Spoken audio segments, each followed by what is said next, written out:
Hi, it's Dorothy Guiding with Scrapbooking Quebec, and today I'm joining the Punched Out Thursday gang. That's the YouTube collaboration where a few crafty YouTubers share ideas every Thursday on what to do with all those punches, collecting dust in so many scrap rooms. I'm going to put links to Ronnie's, Kathy's, and Krista's channels below, so be sure to check them out because they are really creative. And today I'm going to be talking a lot about punching and stamping. So I have punches and coordinating stamps, but I'll also simply be punching out stamped images. Here's the material I'll be using. I have paper from Chamel's Field Trip collection, and those two cut files, I received them from the Secret Not Secret Kit Club. I did do some preparation in advance. I prepared a frame style foundation, as I always do, with two pieces of paper, and I gutted one of them. And actually, the paper I gutted from behind that foundation page, that's what I used to mat my 3 photos of Chester. And I'm fully aware that this is the third video of 7 that I've made about Chester, and I promise to slow down on cat pages next month. That's the paper I'll be using, and now I'm showing you the tools. So I have this bundle. It's a new one from Stampin' Up called Timeless Tulips. This is an older one from Stampin' Up again called Tabs for Everything. This one here is called 9 Lives, again Stampin' Up. I think it's still available. And those letters are from Close to My Heart, and I'm going to be using a circle punch with that. And I'll talk more about these tools as I use them.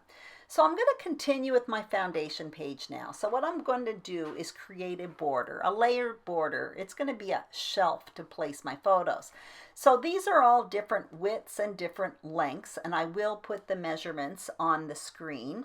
And basically it's going to sit more or less in the middle towards the bottom, and I'm going to kind of jumble my 3 photos on top of it. But before I adhere this to my page, I do want to do a bit of inking. And I'm going to ink in the areas where I will be placing embellishment clusters. I think I'm being smart here by starting my inking on a piece of scrap paper to avoid making a blob, but as you can see, I failed. The problem is my brush is still a little bit damp and it should be dry. Anyway, I continue on, and later you'll see most of that is covered up by decorations and photos, but I would recommend that if you use these Picket French Studios brushes, make sure they're dry before you use them, or in my case, I think it would work a lot better. So I'm now going to adhere my border to the page and the photos. That is about 3 inches from the bottom of the page.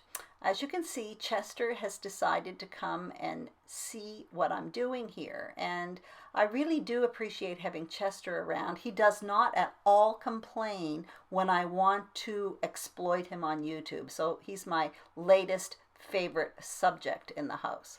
So I'm going to put all of this down back on the page, and after I get this down, I will start creating my embellishments, and I'm going to be doing all of that with stamps and punches. I'm going to place those cut files, you'll see that in a minute, kind of around that photo in the middle, one towards the bottom right and the other top left. That just highlights my focal point, and it's also going to be the beginnings of my embellishment clusters. So I'm getting out my stamps here, and I'm going to start with my title. My title is going to be Baby Chester. I already stamped out the word Chester, so I'm just doing this to show you how I do it. When I stamp a title and I'm not doing it directly to the page, basically I take all of the letters, scatter them all over a block, and then stamp. Placement isn't important here because, as you can see, I'm punching them out.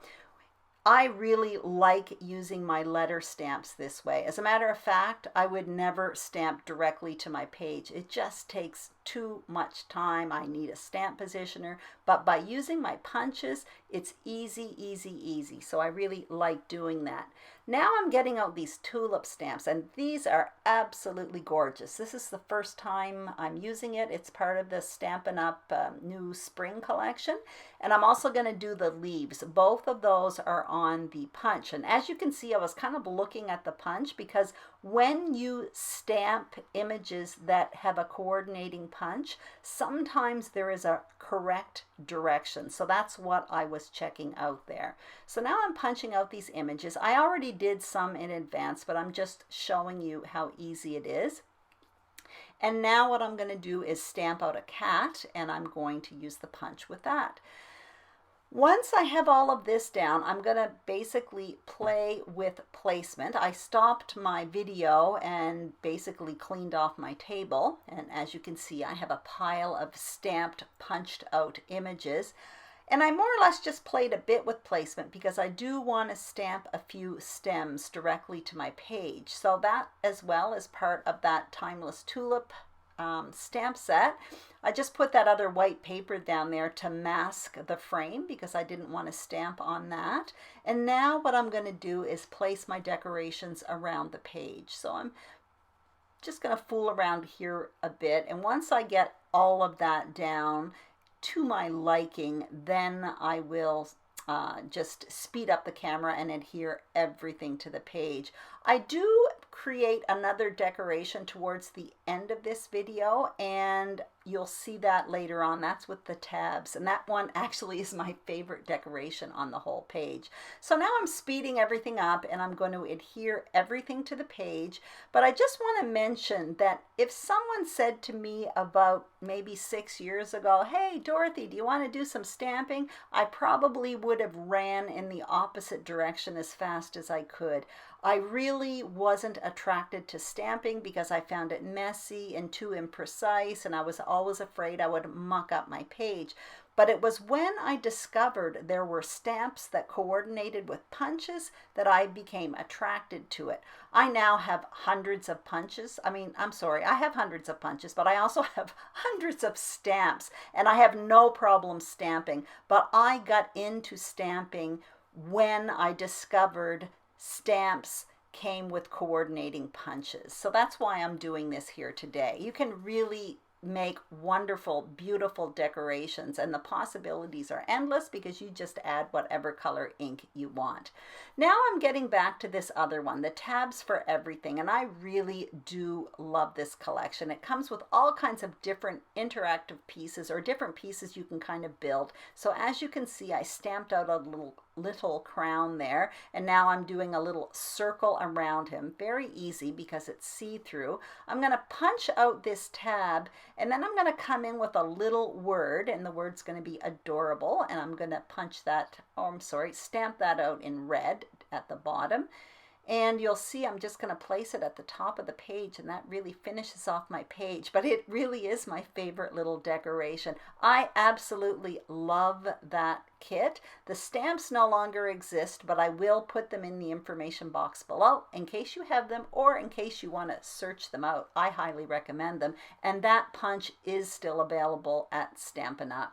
I did add a few more leaves as well as another flower, which is something I like to do when I'm building floral clusters, and I actually spoke about that in 2 other videos earlier this month. So that's it. All I did off camera was add a bit of journaling in the bottom right hand corner, and I hope you enjoyed this video. If you did, please give it a thumbs up.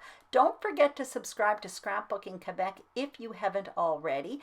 Be sure to check out the other ladies who are participating in this collaboration. They are full of ideas and their links are below. Have a great day, and I'll see you in 2 weeks for Punched Out Thursday. Have a great day.